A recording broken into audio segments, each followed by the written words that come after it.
try not to have the guitar in my hand as much as possible. So I'll be watching TV and I'll just be working out stuff. Mainly for me, if I'm practicing, I'll have a goal in mind, you know, some type of target, you know, whether it be like, oh man, I heard this concept in a song. Some people would say a riff, but I like to say concept. I'm gonna try to figure out what they did, you know, guitarist or pianist or organist, saxophonist, whatever instrumentalist is. Execute it, but then also find out the logic and the conceptual part of it, you know, to see where they were coming from and how I can apply it to different scenarios. Recently, it's been more like singers lately. The way I think of guitar, especially soloing, I'm thinking of phrasing more than so licks and, you know, flashy stuff.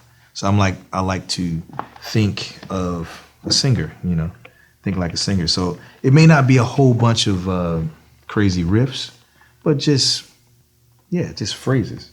So if I'm doing something like this, like on my song Stay, when I'm going,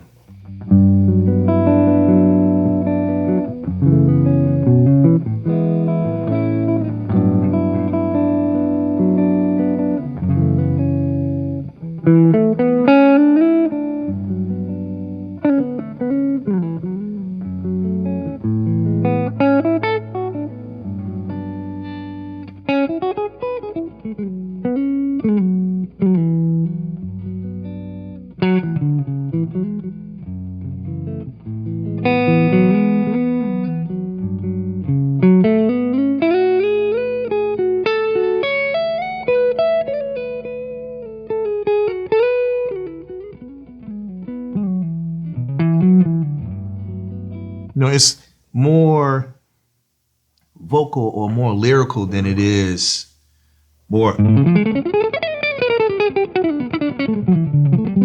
you know, you can do all of that stuff, but it's a time and place for it. You want, you know, to connect. One thing I found out, like playing with different artists, is when you're looking at the front row, and you're on stage and you're seeing these people sing melodies or sing solo from the record, that means something. You know, when you hear a George Benson or John Mayer or B.B. King or Albert King solo, you can almost sing it. The average person can hum the solo with them. Yes. You know, and until they start getting into then everybody say, you know. But all of the simple things, the complexity is in the fact that you're thinking of it as the human voice. And it's something about that connects to the soul and the energy of other people. So that's what I think about now. Yeah, it's definitely taking the ego out of it all, because it's easy to just say, I can do this, I can do that, I can do this, I can do that. You know, it's like, what is it called for?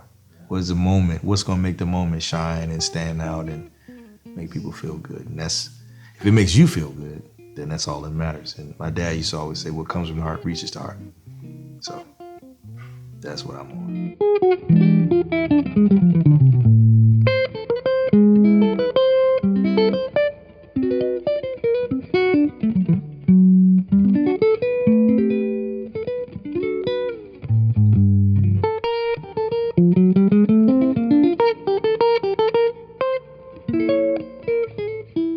But a lot of times it's just me trying to get acquainted with the instrument, kind of really know how to move around and get from point A to point B, fluidly as much as possible.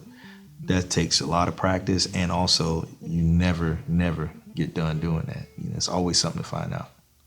That's pretty much my practice routine. It's nothing specific, really. I have one exercise that I do just to warm up, and it's just.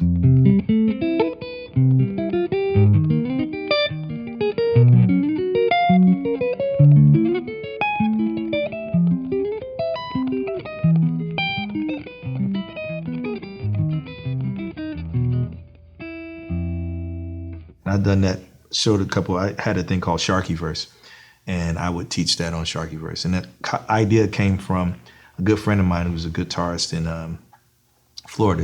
He's from Copenhagen, but he lives in Florida. His name's Peter. And he showed me just these little figures of displacing certain notes in a chord. Like, so if you have an E major 7, well, you take the 7th, 1, 2, 3, 4, 5, 6, 7, and just displace it. Octave ups. You could do that with any kind of chord, you know.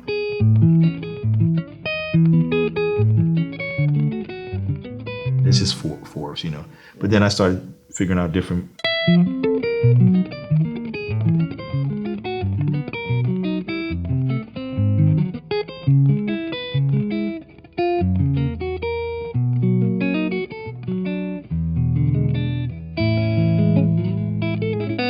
You know, whatever.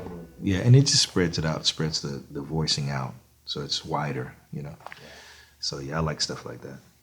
For sure. Very well. Yeah, but that's, you know, I'm a pretty simple kind of individual. I don't like to overanalyze stuff too much.